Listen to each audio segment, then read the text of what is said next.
എല്ലാവർക്കും നമസ്കാരം. Daily test എന്ന സെഷനിലേക്ക് സ്വാഗതം. ഇന്ന് ഞായറാഴ്ചയാണ്. ഞായറാഴ്ച എപ്പോഴും റിവിഷൻ്റെ ദിവസമാണ്. 100 ചോദ്യമാണ് നമ്മൾ ടാർഗറ്റ് ചെയ്യുന്നത് ഈ ഒരു സെഷനിൽ തീർക്കാൻ വേണ്ടിയിട്ട്. ആദ്യത്തെ സെറ്റ് ഓഫ് ക്വസ്റ്റ്യൻസ് നോക്കുകയാണ്. ഒന്നാമത്തെ ചോദ്യം, എസ്റ്റോണിഷ്മെൻറ്റ് എന്ന വാക്കിൻ്റെ അർത്ഥം എന്ത്? ഒരു ഇംഗ്ലീഷ് സെക്ഷനിലെ ചോദ്യമാണ്. എസ്റ്റോണിഷ്മെൻറ്റ് എന്ന വാക്കിൻ്റെ അർത്ഥം എന്ത്? എസ്റ്റോണിഷ്മെൻറ്റ് എന്ന വാക്കിൻ്റെ അർത്ഥം സർപ്രൈസാണ്. സഡൻ സർപ്രൈസ് അല്ലെങ്കിൽ സർപ്രൈസ് എന്നാണ് എസ്റ്റോണിഷ്മെൻറ്റിൻ്റെ അർത്ഥം.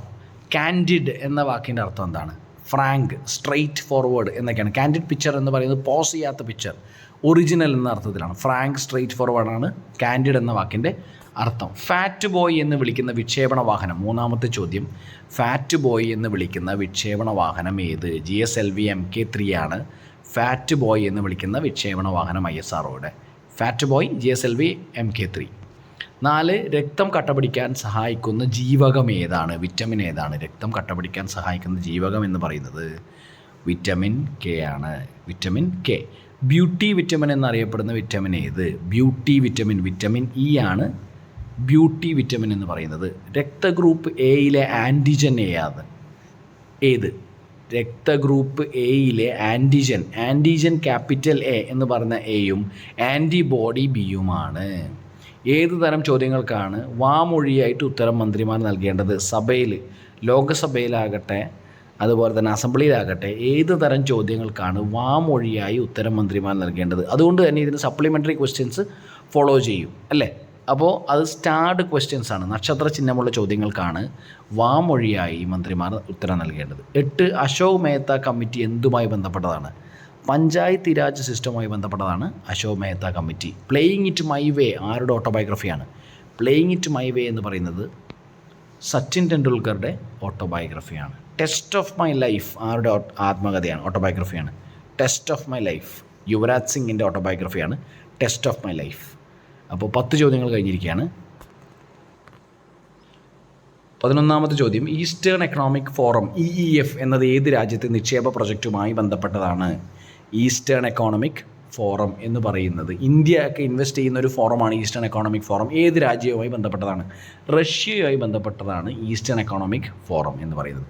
ആദ്യമായി നടക്കുന്ന വനിതാ IPL താരലേലത്തിൽ ഏറ്റവും മൂല്യമുള്ള കായിക താരം ആര്? സ്മൃതി മന്ദാനയാണ് ഏറ്റവും ലേലത്തിൽ താരമൂല്യമുണ്ടായ കായിക താരം. 2, 3ാമത്തെ ചോദ്യം, അതായത് 13ാമത്തെ ചോദ്യം, 2023 ക്രിക്കറ്റിൻ്റെ എല്ലാ ഫോർമാറ്റിൽ നിന്ന് വിരമിച്ച ഇംഗ്ലണ്ട് താരം ആര്?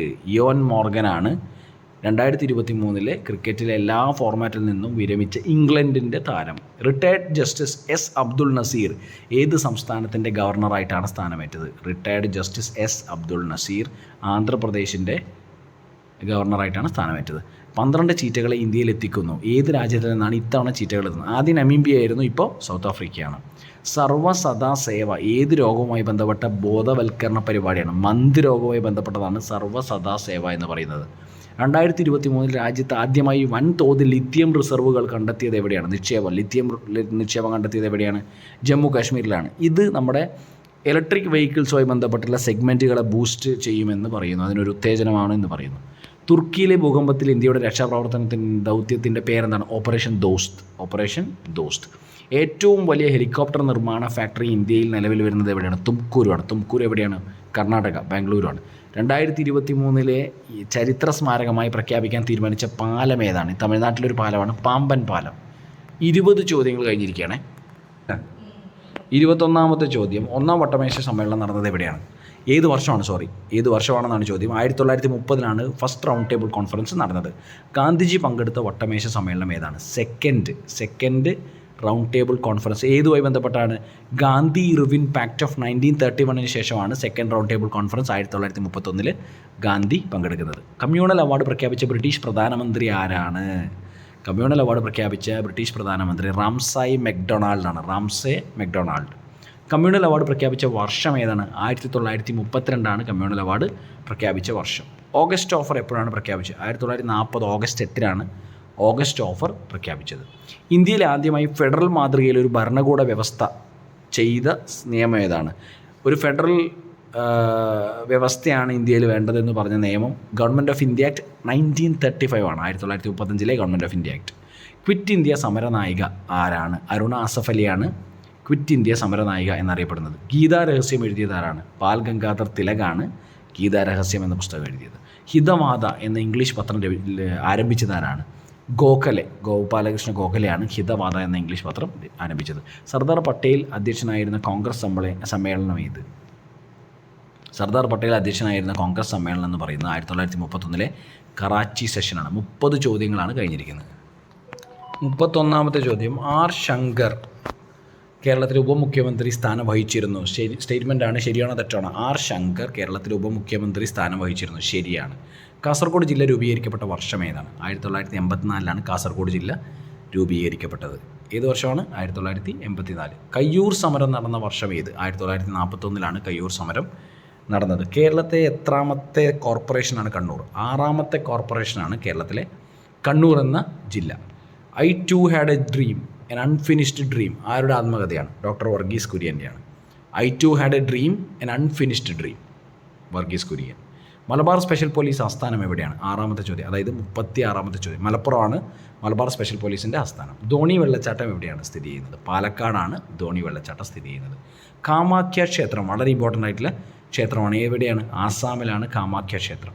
സലീം അലി ബേർഡ് സാങ്ച്വറി എവിടെയാണ്? ഗോവയിലാണ് സലീം അലി ബേർഡ് സാങ്ച്വറി ഉള്ളത്.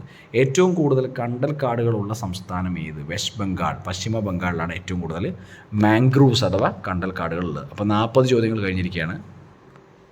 41ാമത്തെ ചോദ്യം, 3ാം കൗൺസിൽ ആക്ട് ഏത് വർഷമാണ്? 3ാം കൗൺസിൽ ആക്ട്. ആദ്യത്തെ കൗൺസിൽ ആക്ട് 1861, രണ്ടാമത്തെ കൗൺസിൽ ആക്ട് 1892, മൂന്നാമത്തെ കൗൺസിൽ ആക്ട് എപ്പോഴാണ്? 1909. മോർലി മിൻഡോ റിഫോംസ് എന്ന് പറയുന്നത് 3ാം കൗൺസിൽ ആക്റ്റാണ്. ആധാർ ആക്ട് ഏത് വർഷമാണ്? 2016 Aadhaar act. Anti hijacking act 2016 തന്നെയാണ്. Anti hijacking act. Coinage act ഏത് വർഷമാണ്? 2011. സെൻട്രൽ ഗവൺമെൻറ്റിൻ്റെ കോയിൻസ് ഇഷ്യൂ ചെയ്യുന്നതുമായി ബന്ധപ്പെട്ടുള്ള ആക്റ്റാണ് coinage act 2011. Fugitive economic offenders act 2018. ഏതാണ് fugitive economic offenders act? 2018. Jammu Kashmir reorganisation act ഏത് വർഷമാണ്? 2019 ജമ്മു കാശ്മീർ റീഓർഗനൈസേഷൻ ആക്ട്. ചോദിച്ച ചോദ്യമാണ്. ഭക്ഷ്യസുരക്ഷാ നിയമം ഏത് വർഷമാണ്? 2013. നാഷണൽ ഫുഡ് സെക്യൂരിറ്റി ആക്ട് എവിടെയാണ്? ഏത് വർഷമാണ്? 2013. National sports university act 2018. POCSO നിയമം ഏത് വർഷമാണ്? 2012. ഇതും ചോദിച്ച ചോദ്യമാണ്. പോക്സോ നിയമം 2012. FSSI അതായത് food safety and standards authority act ഏത് വർഷമാണ്? 2006. FSSI ഒരു സ്റ്റാറ്റ്യൂട്ടറി ബോഡിയാണ്. ഒരു നിയമം വഴി സ്ഥാപിതമായ സ്ഥാപനമാണ് ഏത്? FSSI. അപ്പോൾ 50 ചോദ്യങ്ങൾ കഴിഞ്ഞിരിക്കുകയാണ്. 51ാമത്തെ ചോദ്യം, ബർമ്മ ഇന്ത്യയിൽ നിന്ന് വേർപിരിക്കപ്പെട്ട വർഷം ഏതാണ്? 1937 ബർമ്മ ഇന്ത്യയിൽ നിന്നും വേർപിരിക്കപ്പെട്ടത്. മ്യാൻമർ ഇപ്പോൾ വിളിക്കുന്നതാണ് ബർമ്മ. പിറ്റ്സ് ഇന്ത്യ ആക്ട് ചെയ്ത വർഷമാണ്? 1784 പിറ്റ്സ് ഇന്ത്യ ആക്ട് നിലവിൽ വന്നത്. ആദ്യ കൗൺസിൽ ആക്ട് ചെയ്ത വർഷമാണ്? നമ്മൾ നേരത്തെ ഡിസ്കസ് ചെയ്ത 3ാമത്തെ കൗൺസിൽ ആക്റ്റാണ്. ആദ്യ കൗൺസിൽ ആക്ട്. പോർട്ട്ഫോളിയോ സിസ്റ്റം എന്ന് പറയുന്ന സിസ്റ്റം ഇൻട്രൊഡ്യൂസ് ചെയ്ത ഏത് ആക്ട് വഴിയാണ്? അതും ആദ്യ കൗൺസിൽ ആക്റ്റാണ്. 1861. സതി നിരോധിച്ച ഗവർണർ ജനറൽ ആരാണ്? വില്യം ബെൻറ്റിക്കാണ് സതി നിരോധിച്ച ഗവർണർ ജനറൽ. കമ്മ്യൂണൽ അവാർഡ് എന്ന പ്രഖ്യാപനം ഏത് വൈസ്രോയുടെ കാലഘട്ടത്താണ്? കമ്മ്യൂണൽ അവാർഡ് എന്ന പ്രഖ്യാപനം പ്രൈം മിനിസ്റ്റർ റാംസായ് മെക്ഡൊണാൾഡാണ്. പക്ഷേ ഇവിടെ വൈസ്രോയാണ് ചോദിച്ചിരിക്കുന്നത്. അപ്പോൾ വില്ലിംഗ്ടൺ ആണ്. അദാനി ഗ്രൂപ്പുമായി ബന്ധപ്പെട്ട വാർത്തകൾ വരുന്നുണ്ട്. ഷെയർ മൂല്യം കുത്തനെ ഇടിയുന്ന സാഹചര്യം നിലവിലുണ്ട്. RBI ആണ് ഷെയർ മാർക്കറ്റ് സംബന്ധമായ കാര്യങ്ങളെ നിയന്ത്രിക്കുന്നത്. ഇതാണ് സ്റ്റേറ്റ്മെൻറ്റ്. ശരിയോ തെറ്റോ എന്നാണ്. സെബിയാണ്. അപ്പോൾ ഈ സ്റ്റേറ്റ്മെൻറ്റ് തെറ്റാണ്. സെബിയാണ് കാര്യങ്ങൾ ഷെയർ മാർക്കറ്റുമായി ബന്ധപ്പെട്ട കാര്യങ്ങൾ നിയന്ത്രിക്കുന്നത്. Securities and exchange board of ഇന്ത്യയാണ്. 1992 സെബി ഒരു സ്റ്റാറ്റ്യൂട്ടറി ബോഡി ആയത്. നിലവിൽ വന്നത് 1988 ആ സമയത്ത് ഒരു നോൺ സ്റ്റാറ്റ്യൂട്ടറി ബോഡിയായിരുന്നു സെബി. സൈമൺ കമ്മീഷൻ ഇന്ത്യയിലെത്തിയ വർഷം ഏതാണ്? 1922. സൈമൺ കമ്മീഷൻ എപ്പോഴാണെന്ന് ചോദിച്ചാൽ 1927. പക്ഷേ സൈമൺ കമ്മീഷൻ ഇന്ത്യയിൽ എത്തിയ വർഷം എന്ന് പറയുന്നത് 1928. 2022 ഇന്ത്യ കോമൺവെൽത്ത് ഗെയിംസിൽ ആകെ നേടിയ മെഡലുകളുടെ എണ്ണത്തിനാണ് 61. ഫിയർലെസ് ഗവർണൻസ് എന്ന പുസ്തകം രചിച്ചത് ആരാണ്? കിരൺ ബേഡിയാണ് ഫിയർലെസ് ഗവർണൻസ് എന്ന പുസ്തകം രചിച്ചത്. പാലാ തണ്ണീർത്തടം മിസോറാമിലാണ്. ശരിയാണോ തെറ്റാണോ? ശരിയാണ്. കേരളത്തിലല്ല. പാലാ എന്ന് കേൾക്കുമ്പോൾ കേരളമാണെന്ന് വിചാരിക്കരുത്. പാലാ തണ്ണീർത്തടം മിസോറാമിലാണ്. തണ്ണീർത്തടം എന്ന് പറയുന്നത് വെറ്റ്ലാൻഡാണ്. റാംസാർ കൺവെൻഷൻ എന്തുമായി ബന്ധപ്പെട്ടാണ്? വെറ്റ്ലാൻഡ്സുമായി ബന്ധപ്പെട്ടതാണ്. അപ്പോൾ നമ്മൾ 60 ചോദ്യങ്ങൾ കഴിഞ്ഞിരിക്കുകയാണ്.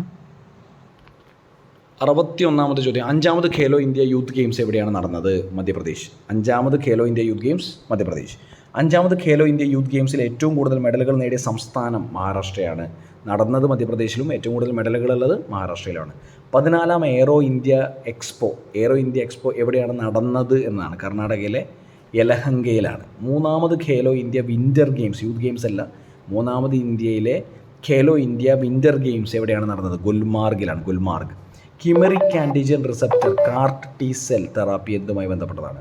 കിമറിക് antigen receptor CART T cell cancer തെറാപ്പിയുമായി ബന്ധപ്പെട്ടതാണ്. പുതുമൈ പെൺ എന്ന സ്കോളർഷിപ്പ് സ്കീം ഏത് സംസ്ഥാനവുമായി ബന്ധപ്പെട്ടതാണ്? പുതുമൈ പെൺ എന്ന് പറയുന്നത് തമിഴ്നാട് സംസ്ഥാനവുമായി ബന്ധപ്പെട്ടതാണ്. തർക്കഷ് എന്താണ്? തർക്കഷ് എന്ന് പറയുന്നത് US സ്പെഷ്യൽ ഫോഴ്സും അതുപോലെ തന്നെ ഇന്ത്യയുടെ നാഷണൽ സെക്യൂരിറ്റി ഗാർഡ് NSGയും തമ്മിലുള്ള ഡിഫൻസ് എക്സസൈസാണ് തർക്കഷ് എന്ന് പറയുന്നത്. ഒഡേസ തുറമുഖം ഇപ്പോൾ ന്യൂസിലുള്ളതാണ്. ഒഡേസ തുറമുഖം ഏത് രാജ്യവുമായി ബന്ധപ്പെട്ടതാണ്? ഇപ്പോൾ വീറ്റ് എക്സ്പോർട്ടൊക്കെ നടക്കുന്ന ഒഡേസ തുറമുഖം എന്ന് പറയുന്നത് കുറച്ച് കോൺട്രവേഴ്ഷ്യലായിരുന്നു. കാരണം റഷ്യൻ ആർമി ഈ പറയുന്ന ഒഡേസ തുറമുഖം പാർഷ്യലി ഡിസ്ട്രോയ് ചെയ്യുക, അതുപോലെ തന്നെ വീറ്റ് എക്സ്പോർട്ട് ആദ്യം നിരോധിക്കുകയും ചെയ്തിരുന്നു. പിന്നെ അതിന് സമ്മതിക്കും. വീറ്റ് എന്ന് പറയുന്നത് എക്സ്പോർട്ട് ചെയ്യുന്ന രാജ്യങ്ങളിലൊന്നാണ് ഉക്രൈൻ. അതുകൊണ്ട് ഒഡേസ തുറമുഖം എവിടെയാണ്? ഉക്രൈനിലാണ്. ലിത്യം റിസർവ് കണ്ടെത്തിയ സംസ്ഥാനം അഥവാ UT ഏതാണ്? ജമ്മു കാശ്മീരാണ്. വില്യം റൂത്തോ ഏത് രാജ്യത്തിൻ്റെ പ്രസിഡൻ്റാണ്? കെനിയ. വില്യം റൂത്തോ ഏത് രാജ്യത്തിൻ്റെ പ്രസിഡൻ്റാണ്? കെനിയ. അപ്പോൾ 70 ചോദ്യങ്ങൾ കഴിഞ്ഞിരിക്കുകയാണ്. 71ാമത്തെ ചോദ്യം, ന്യൂ സ്റ്റാർട്ട് ട്രീറ്റി എന്നത് ഏതൊക്കെ രാജ്യങ്ങൾ തമ്മിലുള്ള ട്രീറ്റിയാണ്? ന്യൂ സ്റ്റാർട്ട് ട്രീറ്റി എന്ന് പറയുന്നത് US റഷ്യയും തമ്മിലാണ്. യുണൈറ്റഡ് സ്റ്റേറ്റ്സ് ഓഫ് അമേരിക്കയും റഷ്യയും. ഇതിൻ്റെ പ്രത്യേകത എന്ന് പറയുന്നത് ഇത് ന്യൂക്ലിയർ വാർ ഹെഡ്സ് കുറക്കാൻ വേണ്ടി രണ്ട് രാജ്യങ്ങളും തമ്മിൽ ലിമിറ്റ് ചെയ്യാൻ, ന്യൂക്ലിയർ വെപ്പൺസ് ലിമിറ്റ് ചെയ്യുന്നൊരു ട്രീറ്റിയാണ് ന്യൂ സ്റ്റാർട്ട് ട്രീറ്റി. ഓർത്ത് വെക്കണം. 2 ദ മുക്കാബ് എന്താണ്? ഇപ്പോൾ ന്യൂസിലുള്ളത് ദ മുക്കാബ് എന്ന് പറയുന്നത് ഡെവലപ്മെൻറ്റൽ പ്രൊജക്റ്റാണ്. ഇവിടെ സൗദി അറേബ്യയിലെ ഡെവലപ്മെൻറ്റൽ പ്രൊജക്റ്റാണ് ദ മുക്കാബ് എന്ന് പറയുന്നത്. ഏത് രാജ്യത്തിൻ്റെ ടെലിസ്കോപ്പ് മിഷനാണ് അൾട്രാസാറ്റ്? അൾട്രാസാറ്റ് എന്ന് പറയുന്നത് ഇസ്രയേലിൻ്റെ ടെലിസ്കോപ്പ് മിഷനാണ്. അമൃത നഗരോത്തന എന്ന സ്കീം ഏത് സംസ്ഥാനവുമായി ബന്ധപ്പെട്ടതാണ്? കർണാടകയുമായി ബന്ധപ്പെട്ട സ്കീമാണ് അമൃത നഗരോത്തന. ദസ്തലിക് എന്ന മിലിറ്ററി എക്സസൈസ് ഏതൊക്കെ രാജ്യങ്ങൾ തമ്മിലാണ്? നമുക്കറിയാം ഇപ്പോൾ ഒരുപാട് മിലിറ്ററി എക്സസൈസ് ഇന്ത്യയും മറ്റ് രാജ്യങ്ങളുമായിട്ടും നടത്തുന്നുണ്ട്. അതിൽ ഇമ്പോർട്ടൻ്റ് ആയിട്ടുള്ള ഒന്നാണ് ദസ്തലിക്. ഇന്ത്യ ഉസ്ബെക്കിസ്ഥാനാണ്. ദസ്തലിക്. തേജ എന്ന മുളക് ഏത് സംസ്ഥാനത്തെ കാർഷിക വിളയാണ്? ഇതിനിടയ്ക്ക് ഹിന്ദു ന്യൂസിലുണ്ടായിരുന്നൊരു വാർത്തയാണിത്. തേജ എന്ന മുളക് തെലങ്കാനയിലാണ്. ഏറ്റവും ചെറിയ അഭാജ്യസംഖ്യ പ്രൈം നമ്പർ ഏത്? 2 ഈ അഭാജ്യസംഖ്യ എന്ന് പറയുന്നത് അതേ നമ്പറും അതുപോലെ തന്നെ അതിൻ്റെ ഫാക്ടറായിട്ട് ഒന്നും മാത്രമായിരിക്കുന്ന ഘടകങ്ങളുള്ള സംഖ്യകളാണ് അഭാജ്യസംഖ്യ അഥവാ പ്രൈം നമ്പർ എന്ന് പറയുന്നത്. 2 ഏറ്റവും ചെറിയ അഭാജ്യസംഖ്യ. DY ചന്ദ്രചൂഡ് ഇന്ത്യയുടെ ചീഫ് ജസ്റ്റിസ് ആണെന്നറിയാം. പക്ഷേ എത്രാമത്തെ ചീഫ് ജസ്റ്റിസ് ആണ് DY ചന്ദ്രചൂഡ്? 50ാമത്തെ ചീഫ് ജസ്റ്റിസ് ഓഫ് ഇന്ത്യയാണ്. CJI ആണ് എന്ത്? DY ചന്ദ്രചൂഡ്. ഹൈക്കോടതികളുടെ റിറ്റ് അധികാരം പരാമർശിക്കുന്ന ആർട്ടിക്കിൾ ഏതാണ്? 226 ഇന്ത്യൻ കോൺസ്റ്റിറ്റ്യൂഷനിലെ 226 ഹൈക്കോടതികളുടെ റിറ്റ് അധികാരം പരാമർശിക്കുന്ന ആർട്ടിക്കിൾ. റിറ്റ് എന്ന ആശയം ഇന്ത്യ കടമെടുത്തത് എവിടെ നിന്നാണ്? ബ്രിട്ടൻ. റിറ്റ് എന്ന ആശയം ഇന്ത്യ കടമെടുത്തത് ബ്രിട്ടനിൽ നിന്നാണ്. അപ്പോൾ എത്ര ചോദ്യം കഴിഞ്ഞു? 80 ചോദ്യം കഴിഞ്ഞിരിക്കുകയാണ്. 81ാമത്തെ ചോദ്യം, കള്ളനോട് തിരിച്ചറിയാൻ ഉപയോഗിക്കുന്ന കിരണം ഏതാണ്? റേസ് ഏതാണ്? അൾട്രാവയലറ്റ്. ജലത്തിലെ സൂക്ഷ്മജീവികളെ നശിപ്പിക്കുന്നതിന് ഉപയോഗിക്കുന്ന കിരണവും ഏത് തന്നെയാണ്? അൾട്രാവയലറ്റാണ്. എക്സ്റേ കണ്ടുപിടിച്ച ആരാണ്? റോഞ്ചൻ. ലേസറിൻ്റെ പൂർണ്ണരൂപം ഏത്? ഇതിപ്പോൾ ആക്ച്വലി ലേസർ എന്ന് പറഞ്ഞിട്ടൊരു ഫുൾ ഫോം തന്നിട്ട് എന്താണ് ചോദിക്കുന്നത് എന്നൊക്കെ ചോദിച്ചു കഴിഞ്ഞാൽ നമുക്ക് ഡിനോട്ട് ചെയ്യുന്നത് എന്ത് എന്ന് ചോദിച്ചു കഴിഞ്ഞാൽ അറിയണമെങ്കിൽ പൂർണ്ണമായ രൂപം മനസ്സിലാക്കണം. Light amplification by stimulated emission of radiation. Light amplification by stimulated emission of radiation. ശബ്ദത്തിൻ്റെ തീവ്രതയുടെ യൂണിറ്റ് ചെയ്ത ഇൻറ്റൻസിറ്റി ഡെസിബലാണ്. മനുഷ്യൻ്റെ ശ്രവണപരിധി ഹിയറിംഗ് റേഞ്ച് എന്ന് പറയുന്നതാണ് 20 ഹെർട്സ് ടു 20,000 ഹെർട്സ് അഥവാ 20 കിലോ ഹെർട്സ് ആണ്. 20 ഹെർട്സ് ടു 20 കിലോ ഹെർട്സ് എപ്പോഴും ചോദിക്കുന്നൊരു ചോദ്യമാണ്. 7 പ്രതിധ്വനി എക്കോ ഉണ്ടാവാൻ ആവശ്യമായ കുറഞ്ഞ ദൂരം എത്ര? 17 മീറ്ററാണ്. 17 മീറ്റർ. സൂപ്പർസോണിക് വിമാനങ്ങളുടെയും മിസൈലുകളുടെയും വേഗത രേഖപ്പെടുത്തുവാൻ ഉപയോഗിക്കുന്ന യൂണിറ്റ് എന്താണ് ചോദ്യം? സൂപ്പർസോണിക് വിമാനങ്ങളുടെയും മിസൈലുകളുടെയും വേഗത രേഖപ്പെടുത്തുവാൻ ഉപയോഗിക്കുന്ന യൂണിറ്റ് ഏതാണ്? Mach number. താപനില കൂടുമ്പോൾ വിസ്കോസിറ്റി കുറയുന്നു. ശരിയാണോ? ശരിയാണ്. ഈ വിസ്കോസിറ്റി എന്ന് പറയുന്നത് ലിക്വിഡ്സിൻ്റെ മൂവ്മെൻറ്റിനെ റെസ്ട്രിക്റ്റ് ചെയ്യുന്നതാണ്. അപ്പോൾ താപനില കൂടുമ്പോൾ എന്താണ്? വിസ്കോസിറ്റി കുറയുകയാണ് ചെയ്യുന്നത്, മൂവ്മെൻറ്റ് കൂടും.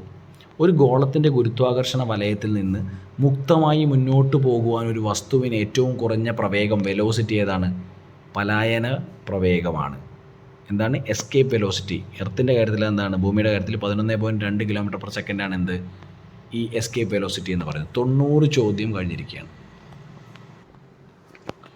91ാമത്തെ ചോദ്യം, ടെസ്റ്റ് ബൗളിംഗ് റാങ്കിങ്ങിൽ ഇതിനിടെ 1ാം സ്ഥാനത്തെത്തിയ ഇന്ത്യൻ ക്രിക്കറ്റ് താരമാണ്? അശ്വിനാണ്. ടെസ്റ്റ് ബൗളിംഗ് റാങ്കിങ്ങിൽ ഇന്ത്യയുടെ 1ാം സ്ഥാനത്തെത്തിയ താരം എന്ന് പറയുന്നത്. 92ാമത്തെ ചോദ്യം, പരീക്ഷാകാലത്ത് വിദ്യാർത്ഥികളുടെ മാനസിക സംഘർഷങ്ങൾ കുറയ്ക്കാനുള്ള കേന്ദ്ര സർക്കാർ കൗൺസിലിംഗ് പദ്ധതി എന്ത്? മനോദർപ്പൺ, പരീക്ഷാകാലത്ത് വിദ്യാർത്ഥികളുടെ മാനസിക സംഘർഷങ്ങൾ കുറയ്ക്കാനുള്ള കേന്ദ്ര സർക്കാർ കൗൺസിലിംഗ് പദ്ധതി മനോദർപ്പനാണ്. ലോകസമ്പന്നരിൽ ഒന്നാമത് എത്തിയത് ആര്? ഇലോൺ മസ്ക് എന്തുമായി ബന്ധപ്പെട്ടതാണ്? സ്പേസ് എക്സ്, ടെസ്ല എന്ന് പറയുന്ന ഓർഗനൈസേഷൻസൊക്കെയായി ബന്ധപ്പെട്ടതാണ് ഇലോൺ മസ്ക്. ഇപ്പോൾ ഇലോൺ മസ്ക് ഫേമസ് ആയി എന്തിനാണ്? ട്വിറ്റർ ഏറ്റെടുത്തതിലാണ് കേട്ടോ, ഓർത്ത് നോക്കണം. NFSA ഭക്ഷ്യസുരക്ഷാ നിയമം നിലവിൽ വന്നപ്പോൾ ഗ്രാമീണ മേഖലയിലെ കവറേജ് എത്ര ശതമാനം കവറേജാണ്? 75% ഗ്രാമീണ മേഖലയിൽ കവറേജ് പറഞ്ഞിരിക്കുന്നത്. ഇതിന് നാഷണൽ ഫുഡ് സെക്യൂരിറ്റി ആക്ട്, ഭക്ഷ്യസുരക്ഷാ നിയമം 2013. നാഷണൽ ടൈഗർ കൺസർവേഷൻ അതോറിറ്റി എന്ത് തരം സ്ഥാപനമാണ്? നാഷണൽ ടൈഗർ കൺസർവേഷൻ അതോറിറ്റി വളരെ ഇമ്പോർട്ടൻ്റ് ആയിട്ടുള്ളൊരു അതോറിറ്റിയാണ്. അത് വൈൽഡ് ലൈഫ് പ്രൊട്ടക്ഷൻ ആക്ട് 1972 ബന്ധപ്പെട്ടിട്ടുള്ള ഓർഗനൈസേഷനാണ്, അതായത് സ്ഥാപനമാണ്. അതൊരു സ്റ്റാറ്റ്യൂട്ടറി ബോഡിയാണ്. സ്റ്റാറ്റ്യൂട്ടറി ബോഡികൾ എന്ന് പറയുന്നത് നിയമം വഴി സ്ഥാപിതമായ ബോഡികൾ അല്ലെങ്കിൽ ഓർഗനൈസേഷൻസിനെയാണ് എന്ത് പറയുക? സ്റ്റാറ്റ്യൂട്ടറി ബോഡി എന്ന് പറയുക. മദ്യനയവുമായി ബന്ധപ്പെട്ട് ഇതിനിടെ രാജിവെച്ച ഡൽഹി ഉപമുഖ്യമന്ത്രി ആരാണ്? വളരെ ഇമ്പോർട്ടൻ്റ് ആയിട്ടുള്ള ചോദ്യമാണ്. സിസോഡിയ. മലയാളം സർവകലാശാലയുടെ രജിസ്ട്രാറായി ചുമതലയേറ്റത് ആരാണ്? പ്രജിത് ചന്ദ്രനാണ് മലയാളം സർവകലാശാലയുടെ രജിസ്ട്രാറായി ചുമതലയേറ്റത്. 2023 ഏറ്റവും മികച്ച പുരുഷ താരമായി തിരഞ്ഞെടുക്കപ്പെട്ടത് ആരാണ്? മെസ്സി. 2023 ഏറ്റവും മികച്ച പുരുഷ താരമായിട്ട് തിരഞ്ഞെടുക്കപ്പെട്ടത് മെസ്സിയാണ്. ഫിഫയാണ് കേട്ടോ, ഫിഫ. ദേശീയ വനിതാ കമ്മീഷൻ അംഗമായ സിനിമാ നടി ആരാണ്? ഖുശ്ബു ആണ് ദേശീയ വനിതാ കമ്മീഷൻ്റെ അംഗമായ സിനിമാ നടി. 100ാമത്തെ ചോദ്യം. 2023 കടമ്മനിട്ട രാമകൃഷ്ണൻ പുരസ്കാരം നേടിയത് പ്രഭാവർമ്മയാണ്. 100ാമത്തെ ചോദ്യം, ഇതും കറണ്ട് അഫയേഴ്സ് ക്വസ്റ്റനാണ്. 2023 കടമ്മനിട്ട രാമകൃഷ്ണൻ പുരസ്കാരം നേടിയത് പ്രഭാവർമ്മ. അപ്പോൾ 100 ചോദ്യങ്ങളുടെ റിവിഷൻ ഇന്ന് കംപ്ലീറ്റ് ആയിരിക്കുകയാണ്. എല്ലാവർക്കും എഫക്റ്റീവ് ആണെന്ന് അറിയാം. പുതിയ ചോദ്യങ്ങൾ അധികം വന്നിട്ടില്ല, കാരണം കഴിഞ്ഞൊരു ആഴ്ച ഞാൻ അധികം വീഡിയോസ് അപ്ലോഡ് ചെയ്തിട്ടില്ല. ഹോസ്പിറ്റലൈസേഷനുമായി ബന്ധപ്പെട്ടിട്ടാണ് അങ്ങനെ വീഡിയോസ് അപ്ലോഡ് ചെയ്യാതിരുന്നത്. അടുത്ത പ്രാവശ്യം കുറേ കൂടെ ഫ്രഷ് ആയിട്ടുള്ള ചോദ്യങ്ങൾ എപ്പോഴും നമുക്ക് റിവിഷനൊക്കെ ഉണ്ടാവും. അപ്പോൾ നാളെ മുതൽ ഡെയിലി അപ്ലോഡ്സ് കൃത്യമായിരിക്കും. അപ്പോൾ sorry for your inconvenience. Thank you so much for listening. Bye, take care.